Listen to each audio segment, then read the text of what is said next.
Chúng ta hãy làm sạch.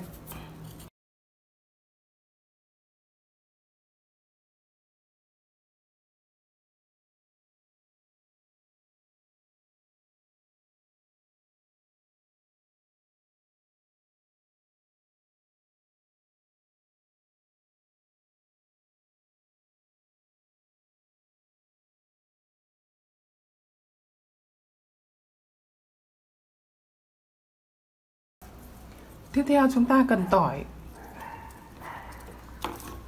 Tỏi bóc vỏ.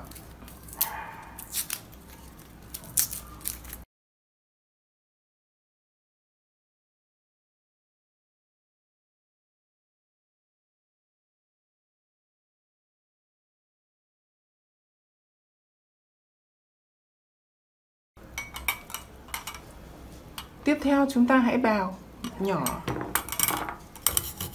gừng và tỏi.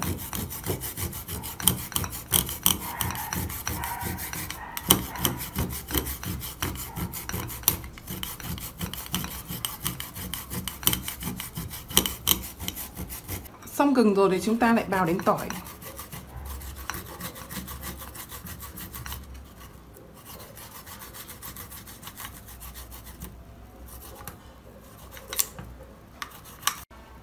Đây là chúng ta đã có gừng và tỏi bào nhuyễn. Chúng ta chuẩn bị một cái nồi và cho hỗn hợp vào.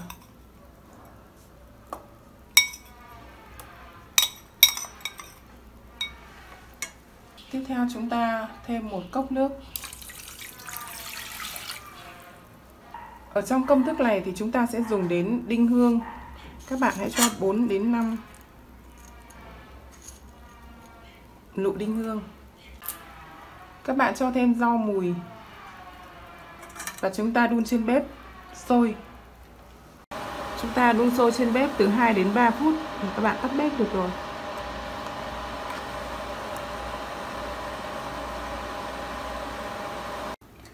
Rồi bây giờ chúng ta sẽ chắc ra các bạn nhé.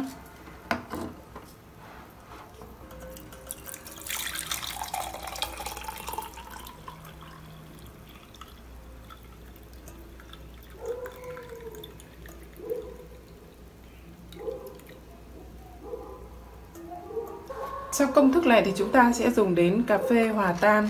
Các bạn hãy cho thêm một gói cà phê hòa tan hoặc một muỗng nhỏ.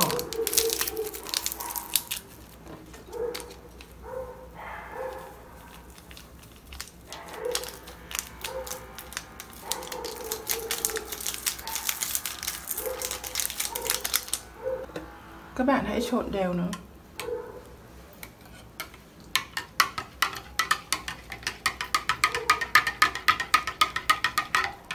Rồi vậy là chúng ta đã có một cốc nước uống để giảm béo. Các bạn hãy uống ngay khi nước còn ấm. Các bạn hãy uống trước bữa ăn sáng 2 cho đến 30 phút. Các bạn làm như vậy hàng ngày và mỗi sáng.